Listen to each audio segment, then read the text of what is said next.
Good afternoon, everyone. We're very, very honored to have Swami Bodhasarananda from Belur here with us. It's his first visit to the United States, and he is our Assistant General Secretary. He joined the order in 1977 in Mayawati, which is one of our headquarters for publications, our publishing headquarters up in the Himalayas. He was there for 36 years and started there and became the head of Mayawati. So that's quite an accomplishment, actually. Most of the Swamis are moved around all over the place, but he stayed right there, became head, and then was transferred to Calcutta to the headquarters, where he's been for the last 13 years. And as I say, Assistant General Secretary. If you're not familiar with the Indian names, the General Secretary basically runs Belur. The President and the Vice Presidents are more what I would call spiritual leaders, and the Secretary does all the work to keep it going and make sure that everything works and the monks are where they belong. Now, this Swami is in charge of sending monks to the West. So we want to be really nice to him because we want some more monks. Everyone take really good care of him, make him feel very, very welcome, and show him the very best part of our Western devotees. His talk this evening is The Divine Touch of Sri Ramakrishna. So please welcome him to the temple. Come, Swami. Om Namah Shri Yatirajaya Vivekananda Suraye Satchit Sukha Swarupaya Swamine Tapaharini. Dear brother monks and revered Matajis, friends and devotees, it is in response to the warm invitation I received from Swami Chaitananandaji that I arrived at Chicago on August 9th. It was mainly to inaugurate a bigger home for Vedanta Society of Kansas City that I came here. Then Swami Sarvadevanandji, he firmed up my itinerary. He brought me to Texas, visited various centers like Houston, Austin, and Dallas. From Dallas, he brought me to Hollywood. So, hearty greetings to all of you from Belur Mutt, the heart of Ramakrishna movement. Today, in my talk, I will take you on a divine pilgrimage to a place where you see Sri Ramakrishna's that universal play. There he is nirguna, he is without attributes. Then he is nirakara, he is formless. So it is a unique contribution that Swami Vivekananda gave to this ashrama. The name of this ashrama is, as Mataji told you, Advaita Ashrama, Mayawati. It is situated at an altitude of 7,000 feet. It is nestled in dense forests. On three sides it is covered by mountains and forests, and the north is completely open. And from there, standing in the ashrama, you can see 400 kilometers snow range. Gangotri, Jamnotri, Kedarnath, Badrinath, Trishul, Nanda Devi, Nandakot, Panchuli, and Nepal ranges. It is simply breathtaking. Here, you don't have to seek God. No seeking business. You have to see God with your open eyes. God is permeating in and through everything there. When, as Mataji told you, I spent 36 years of my life. Though I am in the headquarters in Calcutta for last 13 years, my body has come down, but my heart is still there. So much I fell in love with that place. It is unique, and this ashrama has made rich contributions to the Ramakrishna, Vivekananda and Vedanta literature in the annals of Ramakrishna movement. So when I was there, many devotees used to come and tell me, where is the temple? I used to point them to those Himalayan mighty peaks of Himalayas. Devatatma Himalaya. Kalidas, a great Sanskrit poet, he refers to these Himalayas as Devatatma Himalaya. Himalayas ensouled in divinity. Even faint smell of worldliness does not penetrate into these mighty Himalayas. And the place is called Devabhumi. The whole state of Uttarakhand, where Mayawati is situated, it is called Devabhumi, the land of gods. So that's why what I told you, even faint smell of worldliness does not reach there. In 40 kilometers vicinity, there is no human habitation. And my good neighbors were leopards, panthers, porcupine, then barking deer. Then during winter, when it snowed on the higher reaches of the Himalayas, bears, they used to come down. So these were my good neighbors. And there was perfect harmony, perfect cooperation among us, because during daytime we will roam about, and during night our good friends, they used to roam about in those Himalayas. And in these dense Himalayas, in these dense forests, the fundamentals of Vedanta philosophy were formulated thousands of years ago. And later on they were developed in other places.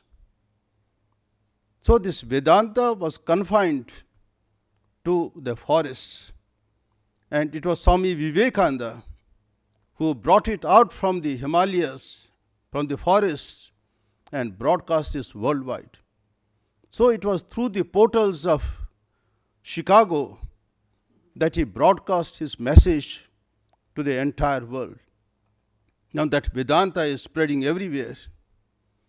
And when Max Muller, the great professor of Oxford University in England, in London, when he read an article on Sri Ramakrishna from a magazine called Brahmavadin, it was started by Swami Vivekananda way back in 1895. And he had also read one article by Majumdar, Pratap Chandra Majumdar. And he writes in the introduction to his, that he wrote 6 volumes on Rigveda. So in the introduction, long introduction, he writes, I spent 25 years of my life in compiling Vedas, which are going out of vogue. People, it was completely going lost. He engaged about 100 pandits, 100 scholars in India to retrieve this rich literature, arrange them, and then he translated them into English. So another 25 years he spent in reading proofs and got them published. So in the introduction he writes, I spent my 50 years in playing with the words, the Sanskrit words. But when I read few articles on Sri Ramakrishna, I found him breathing Upanishadic philosophy. So what he was playing with the words, and here he finds a person who embodies those highest principles of Vedanta. So he wrote one article, the great Mahatman, in 19th century. Swami Vivekananda, he was that time in London. When he read that article, he was overwhelmed with devotion for Sri Ramakrishna. He took Swami Abhedananda at least 3 times to Oxford University to meet this Max Muller. He was so happy that through the writings of Professor Max Muller, the message of Sri Ramakrishna has spread in England and other parts of Europe. And he requested him to write a detailed biography of Sri Ramakrishna. But the professor told him, you see, I don't have access to any materials. There is no published books, no published material on Sri Ramakrishna.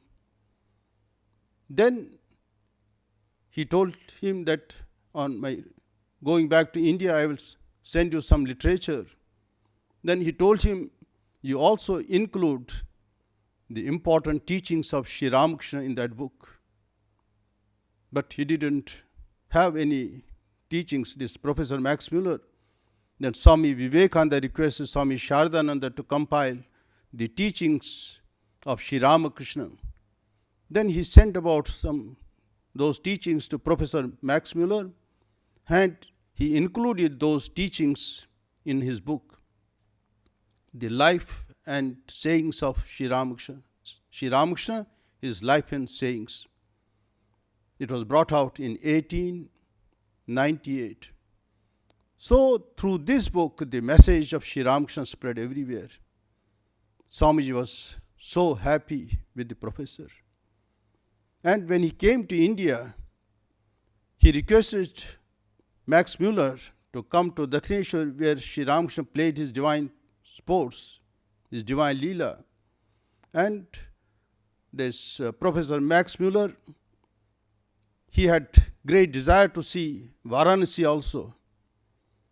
So he invited him to come to Calcutta to see Dakshineshwar and Varanasi also.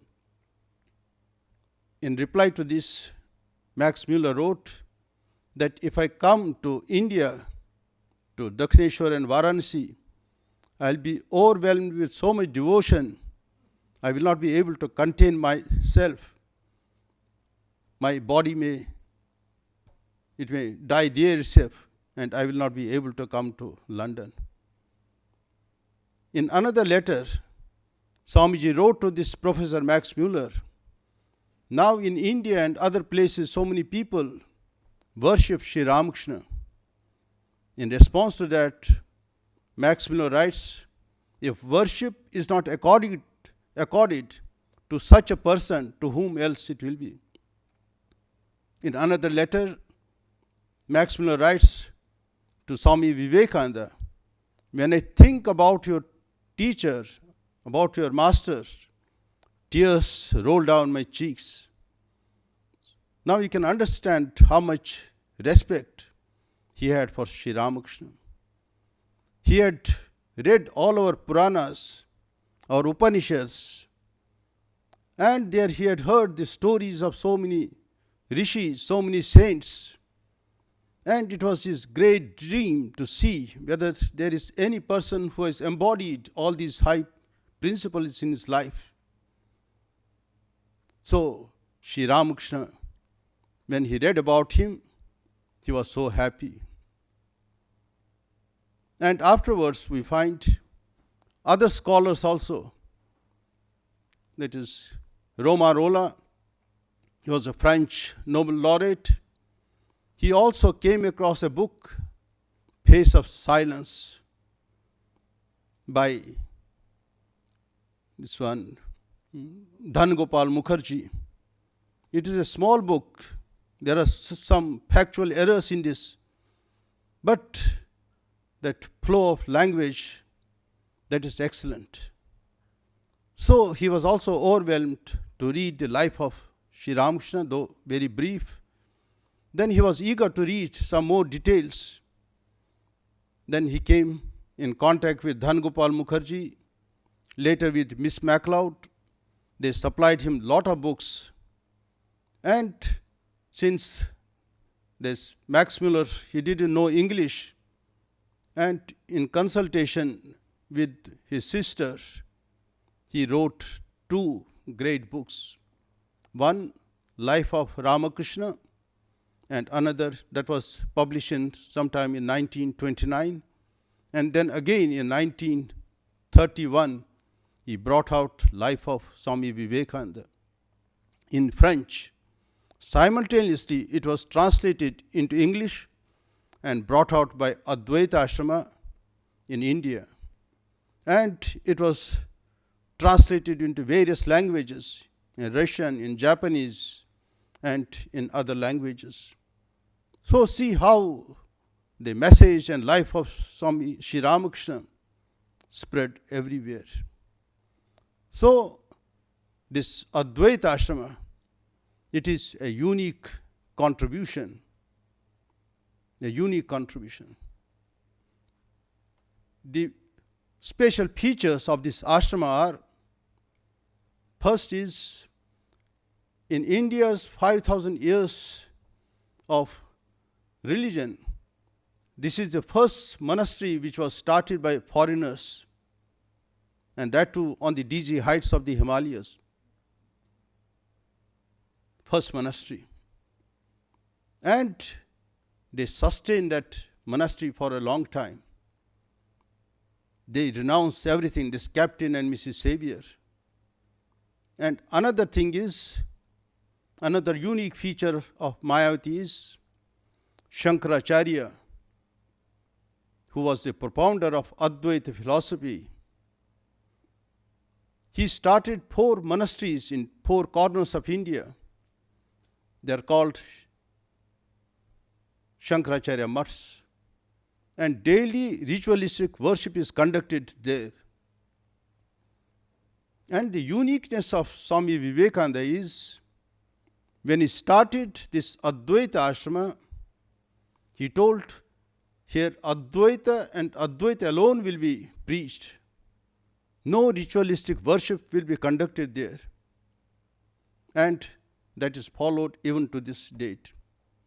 He didn't name it after himself or after his guru. He called it Advaita Ashrama. So this is another great feature. Let me give you a background story. And many of you must have read Mother of Mayawati by Amrita Sam, who is very much present here. I was that time president of Advaita Ashrama. So it took her many years. She came to Mayawati, did research. Before that, we had published Charm of Mayawati Ashrama. So that was also of great help to her. And from other sources also, she collected lot of books. And then afterwards, we brought her some more books also. Now, a lot of literature is available on Advaita Ashrama. Swami Vivekananda, after he gave lectures in the Parliament of Religions, then after 6 months or so, after 1 year, then he went to London. He started giving lectures on Jnana Yoga, where you find the highest principles of Vedanta. He preached there. And he got an overwhelming response. And then he came to New York. There also he gave many lectures on Jnana Yoga. These were compiled by Miss Waldo and of course recorded by J.J. Goodwin, and it was published. So when he was giving these talks towards the end of 1895 and 96, he got exhausted. Captain and Mrs. Sevier, they came to attend his lectures. Within 3 months, there was great change in them. One day, after hearing the lecture of Swami Vivekananda in the hall, Captain Sevier, he asked Miss MacLeod, who had come all the way from America to hear Swami Vivekananda in London. Then he told her, "Madam, do you believe what this young man says?" She told, "Yes." Then I should follow him. So that was his final decision. Then he turned towards his wife, Mrs. Sevier. "So if I follow this person, so you don't have any reservations?" She told, "No." Then she asked in turn, "So if I also follow and become his disciples?" Then he gave a mischievous smile. "No, I have no objection." So this happened immediately after 3 months. And they felt, no, Swami is very tired, exhausted. So they were going on a vacation to Europe, to Switzerland, Holland, then Germany and France. So invited Swami Vivekananda. "Swami, we are going there. We feel you need a rest. You also come with us." He agreed. And then Miss Henrietta Muller, she also accompanied them. Of course, Henrietta Muller came quickly back. So seeing the Alps in the Switzerland, Swami Vivekananda remembered Himalayas because he had been there several times. In fact, he wanted to spend his life in some cave and get immersed in meditation. But that was not the mandate of Sri Ramakrishna. On one account or one reason or the other, Swami Vivekananda had to come down because he had to carry the mission of Swami Sri Ramakrishna. This was in 1896. So that time itself, he wrote to one Lala Badrisha. He was a landlord at Almora. So he expressed his desire to start one monastery. First he expressed before these Captain and Mrs. Sevier, how nice are these Himalayas, and these Alps, they appear very small. How wonderful it will be if we start one monastery in the Himalayas. See the love and devotion for their Guru, to give shapes to his dreams. This couple, they sold off their property in London and handed over the entire money to Swami Vivekananda and told him, "Yes, because you want to start one monastery in Himalayas, here is this one." Disregarding what will happen to them, they didn't care about themselves. Swami Vivekananda did not accept. He told, "No, you keep it with you. When I need, I will tell you." Then Swami Vivekananda, he returned to London. He decided to come back to India. That time, many people advised him not to come to India. They told him, "Swamiji, your work is going on splendidly in London. Please don't go." He told, "I have got a command from God." Even in America also, if you read his letters towards the end of his stay in America, in several letters to various disciples, he writes, "I don't like America, I want to go back." The same thing he repeats in so many letters. It feels as if he is not interested in coming back to India. Then in one letter he writes, "I cannot move even one step without the command of God." He was a mere instrument in the hands of his master, Sri Ramakrishna. Anyway, when Swami Vivekananda returned to India, Captain and Mrs. Sevier, they also followed him. They wanted to devote their lives for work in India. They came here. It was quite hot. Swami Vivekananda thought, no, they will be simply killed in this heat of Calcutta. So he took them to Almora. So when he was there that time, he got a very sad news. Swami Vivekananda, through his disciple Alasingha, he had started one monthly magazine called Prabuddha Bharata, Awakened India. So before that, about 9 months before that, he had started this Brahmavadin. So Prabuddha Bharata was not a competitor to the one he had started earlier. One he started for this higher class people, those who knew about Vedanta, and another magazine he started for common people. And the editor was Rajam Iyer, a young man of 24 years. So 4 years he continued, then he had untimely death, and the magazine, the circulation of the magazine stopped. So Swami Vivekananda was at Almora in the Himalayas. So it was a big shock to him. Captain and Mrs. Sevier were there. He told them that you wanted to serve India, here is an opportunity. You shift from Chennai, then it was called Madras. You shift this magazine to Almora and continue its publication. They agreed. They went to the plains, brought a printing press, and started continued the circulation of this magazine, Prabuddha Bharata, Awakened India. Swami Vivekananda was not quite comfortable, or he was not with Almora.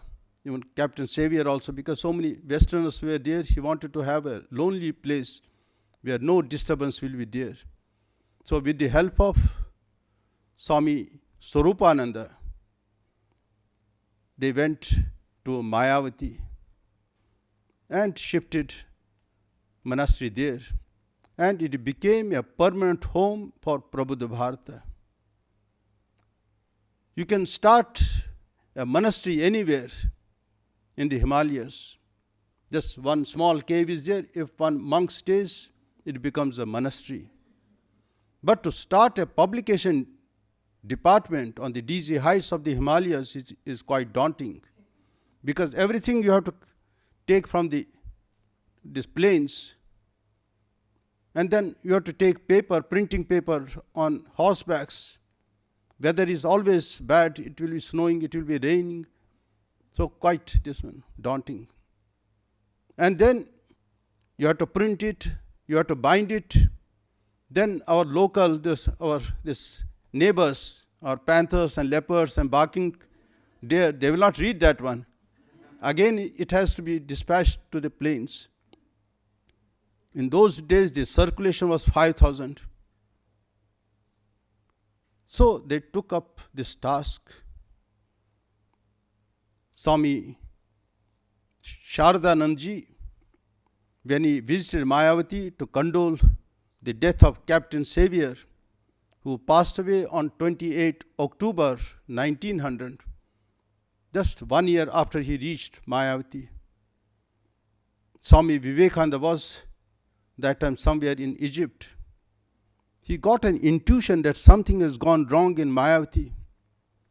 He cancelled his programs and came to Mumbai, and from there he came to Calcutta and heard that Captain Sevier has laid his life for his mission. So earlier he knew that Prabuddha Bharata came, that stopped circulation with the passing away of its first editor, Rajam Iyer. Now Mother Sevier, now since she is alone there, and Swami Vivekananda's few disciples were there, so she may go back to London. And who is going to maintain this monastery and continue the circulation of this magazine? So he was apprehensive, maybe we may have to stop the circulation of the magazine, because we had no funds, no money. Swami Vivekananda came there, and he stayed for 15 days. 15 days he was there. Then Mother Sevier told him, assured him, that you need not worry about this Mayawati. I will look after your magazine and your disciples also. I have got money. I will be able to maintain this monastery. So you don't worry about this one. And she kept up her word. She was there. She was more than a mother to us, not only to the monks, but to other poor people also who resided near Mayawati. She used to give medicines also to them. They called her goddess. And sometime in 1903, we started one dispensary. Later on, it became a hospital. Even now also, people have to cross hills and dales to get pre-medical services. Pre-medical service. Even now also, people come there. So, when when Swami Shardanandaji, he visited Mayawati in 1906, after the passing away of Swami Swarupananda, because he also thought this capable Swami was there. Now he has passed away. How Mother Sevier will continue there? Then he came and assured, no, I will send Swami Virjananji there. He will assist you. You don't worry. And after returning from Mayawati, sometime in 1910 or 11, when the first general report of Ramakrishna Math and Ramakrishna Mission was brought out, now it is becoming thick report, very thick, maybe about 300 pages, 350 pages.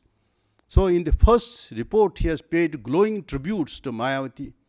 He told this is the most busy center, because magazine was being printed, books were being published. So day and night this press was working, and there was lot of sound. Lot of sound used to be there. Because there at Mayawati, even you can hear your own heartbeat. So calm it is.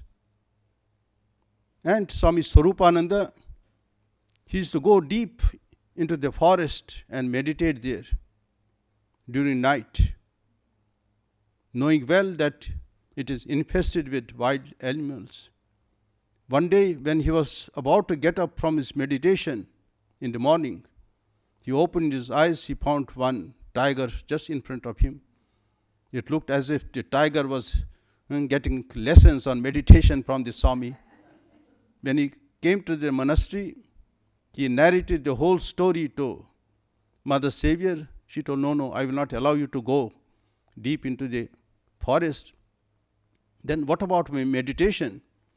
Here a lot of sound is there. Then she prepared one log house nearby where he could meditate. So such was her love, Mother Sevier's love for the monks. Anyway, one important thing that I wanted to share is when Swami Swarupananda was there,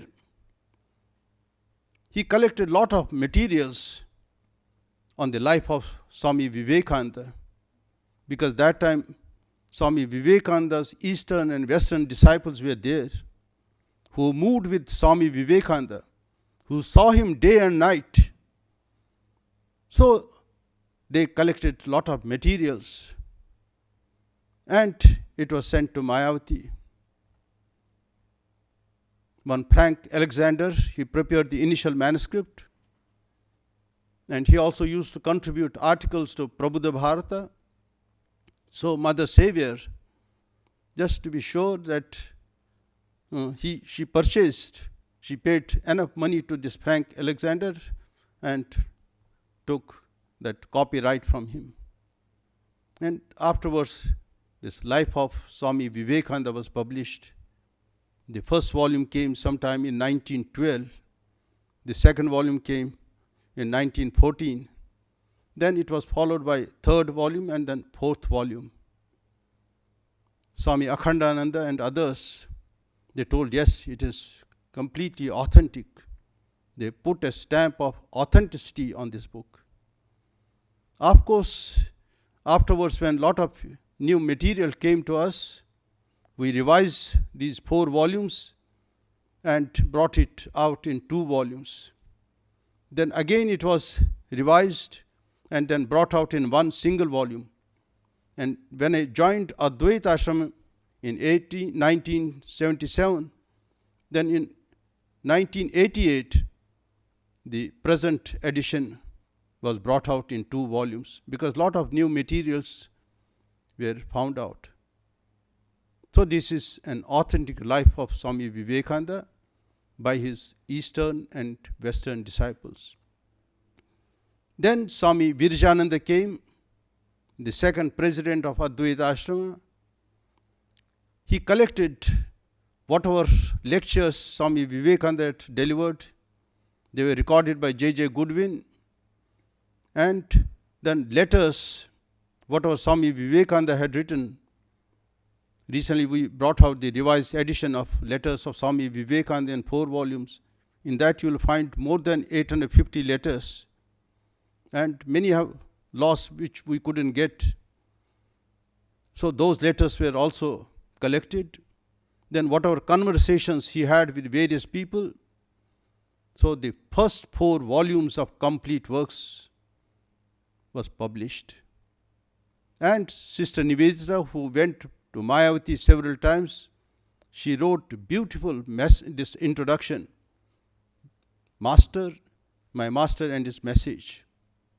So she went and wrote this, some 4-page introduction to the complete works of Vivekananda in 4 volumes. Then afterwards 5th, 6th, 7th, 8th, and then afterwards 9th volume. It was due to Pravrajika Brahmaprana and her team that she compiled 9th volume. I was that time manager of Advaita Ashrama. So it was a great gift to humanity when we published that one.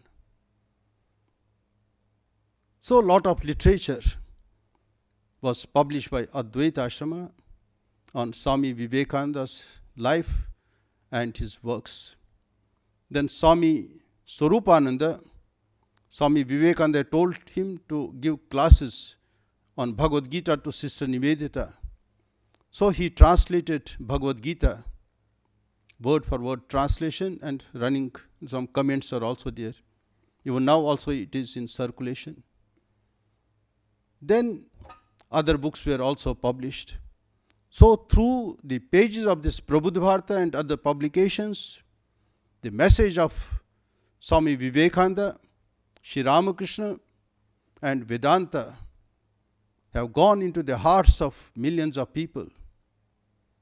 So anywhere, in any country, if you find any book on Swami Vivekananda, take it for granted that it is based on the authentic life and works of Vivekananda published by Advaita Ashrama. So this is great contribution, the great legacy Advaita Ashrama is carrying. And another thing is, whatever original photographs of Swami Vivekananda, Sri Ramakrishna, Ma Sharada Devi, and their disciples, Swamiji's disciples, they were all maintained at Mayawati. So now it is available on public domain. Now everywhere you will find those authentic pictures. Then from this ashrama, we bring out the English translations of Upanishads, Brahma Sutras, and different commentaries on Bhagavad Gita, like Shankaracharya's commentary, then Madhusudan Saraswati's commentary, Ramanuja's commentary, that also we publish in English. Besides this, we have also brought out the English translations of the works of Shankaracharya, Atmabodha, then Aparokshanubhuti, and so many other publications we have brought out. And these are considered as authentic publications. These books are recommended in many universities. Yes, when I was manager of Advaita Ashrama, then one Italian gentleman came. He wanted to purchase 800 copies of Brahma Sutras according to Shankara and 800 copies of Ramanuja's commentary on the Brahma Sutras. I became surprised. During 1 year, just about say 500 copies of each book we sell, 500 copies. And here is a person who wants to purchase 800 copies of each of these books. I was very curious. Then I asked him, have you read Upanishads? He told no. Have you read Brahma Sutras? No. Have you read Bhagavad Gita? No. Then how come that you are going to purchase so many copies? No, Swami, I have received one order from New York State University. They have recommended it in their course, so that's why I am purchasing. So it was a new revelation. Then on another day, I got a small packet from the post office. When I opened that packet, I found 2 books were there in Arabic.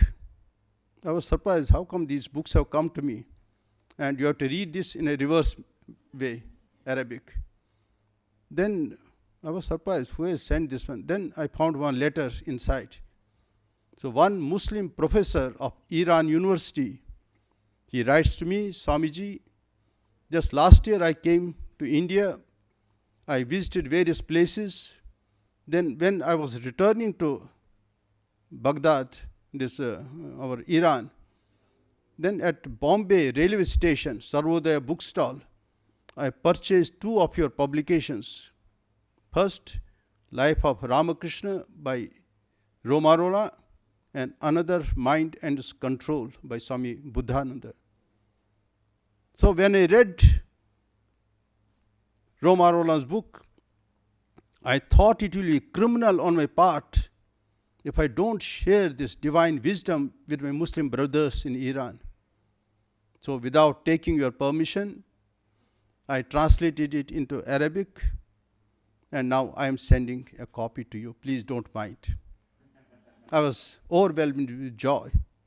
I thought, you see how Sri Ramakrishna, he gets his own people and gets his work done. We think, no, I am doing. But he gets his own people to get his work done. Then on another occasion, I received another packet from Karachi, Pakistan, containing 5 copies of Karma Yoga in Urdu. So there also, that gentleman, he writes, when I read Karma Yoga by Swami Vivekananda in English, I thought, no, I must share this with my Muslim brothers in Pakistan. So now the problem is, because since I don't have this copyright, it lies with you, so I am not able to sell it and distribute it among libraries and other things. Please, you give me permission. Then I happily accorded him permission. So you see how the divine work of Sri Ramakrishna is going on. So how he captivates our minds. Swami Vivekananda, after his return from the West, he tells, what a big miracle. One person who even couldn't write his own name, he was an ignorant person and was born in a remote village in Bengal. Nobody even knew that the name of that village. Now he is worshipped so many places world over. And in future, thousands of people will worship him. So how Sri Ramakrishna is doing his work, his divine sports, even now also. Swami Vivekananda, on his return from the West, he was just standing on the banks of the Ganga. Then he says, the tidal waves of spirituality that have started to rise from this place will deluge the whole world. I am not imagining it. I see it before my eyes. He could see it before his eyes. That's why he says this movement initiated by Sri Ramakrishna himself, will last for 1500 years. So any divine movement which is inspired by a divine person, it will not come to an end. It will go on forever. And it is attracting people from all corners of the world. You see here, so many people are there. Everybody is busy. Nobody has time. They can give you money, but they can't give you time. But they have left and they have come here. So this itself is a big proof. So Mayawati holds a great attraction for so many people. So throughout the world, this Advaita Ashram has earned a great name because of his publications. And in that local area, in the Kumaon region of the Himalayas, it is known for its hospital work, for pre-medical work. I remember one king of Murvi district in Gujarat in India. He was on his way to Himalayas, to Kailash Mansarovar, because through Mayawati, that is a traditional route to go to Kailash Mansarovar. So he was also on a pilgrimage. Then on the way he fell sick. Then he wanted to have some medicines. He requested people, they told, no, nothing is here. If you move further, you may die. Better, here's one small hospital is there at Mayawati. You go, doctor is there, he will treat you. Then you can resume your journey. Then he comes there on a horseback. He was admitted. He became all right. Long back, it was sometime in 1930s. Then when he went back to Gujarat, then he sent an envelope containing one check of 1 lakh rupees, 100,000 rupees. That time Swami Bodhasarananda, the 10th president of Ramakrishna Math and Mission, he was in charge of Advaita Ashram Mayawati. But that time Swami Bodhasarananda, he was somewhere preaching in the west, in the south India, he was somewhere preaching. So when he came back to Mayawati, he opened that envelope, because others, they didn't open because it was addressed to his personal name, so they did not dare. So when he came, he found this letter and one check. But the expiry date was over. And then he sent back to that Raja of Murvi. You see, I was preaching in South India, and when I returned here, I found the date has already expired. And that time, that Raja was somewhere in England. So he also, when he came, then he found that letter was waiting for him. Then afterwards he sent a fresh check. And with that amount, Swami Bodhasarananda, he built that hospital. So it was sometime in 1935, this was inaugurated. Then afterwards, nothing happened, no improvement took place. But when I took charge, because Swami Bodhasarananda was my guru, so I thought, no, I should also expand this one. So another big building was constructed, an annex building was constructed. So many medical camps are held throughout the years. Many people from distant places, even from Nepal also, people come there to get medical facilities. Then another thing that we started was this opening of a guest house. 2-3 guest houses are there, because those who are followers of Swami Vivekananda, admirers of Swami Vivekananda, they come from distant places and they want to stay there. So for them, we have constructed several guest houses. So there is an open invitation to all of you to come to the Himalayas and bask in the true spirituality of India. Swami Vivekananda, in one of his lectures in London, he says, the maximum contribution That has been done by those who retired into the caves of the Himalayas, stayed there. Nobody has ever seen them, nobody has ever heard their name, but they have prayed ceaselessly in the caves of those Himalayas. And even now also we can feel their vibrations. They are contributing to the goodwill and peace of the entire world. And their place comes immediately after the incarnations. So these Himalayas have attracted so many people. They have settled there. So that's why the rich literature of Vedanta that you find now, it was formulated there itself. And the literature that we have brought out from here has been translated into various languages, foreign languages, and Indian vernaculars. So, as I told you, to conduct this publication department from the dizzy heights of the Himalayas is very daunting. So, in 1920, we opened this one Calcutta branch, where this publication takes place. But editorial department, even now, it is in the Himalayas. And Swami Vivekananda started this monastery so that it becomes a meeting ground for East and West.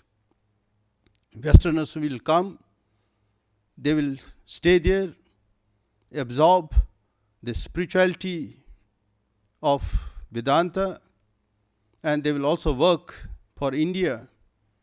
And he also wanted Indians to be trained there so that they can be sent to America and other places to preach Vedanta. So from this center, many Swamis were sent to America. Many Swamis were sent. Swami Nikhilanandaji, after he completed the writing on the life of Swami of Sri Ramakrishna, sometime in 1927, then that time we requested Mahatma Gandhi to write an introduction.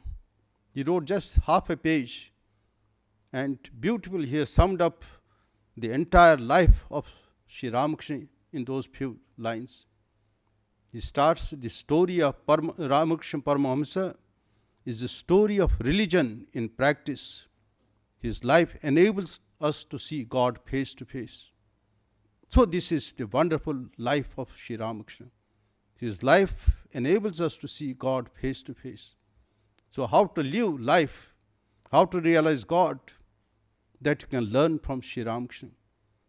And as Toynbee says, Arnold Toynbee, Sri Ramakrishna was a singular example who practiced all the religions and came to a conclusion what in ancient Vedas, Rigveda, Ekam Sat Vipraha Bahuda Vadanti.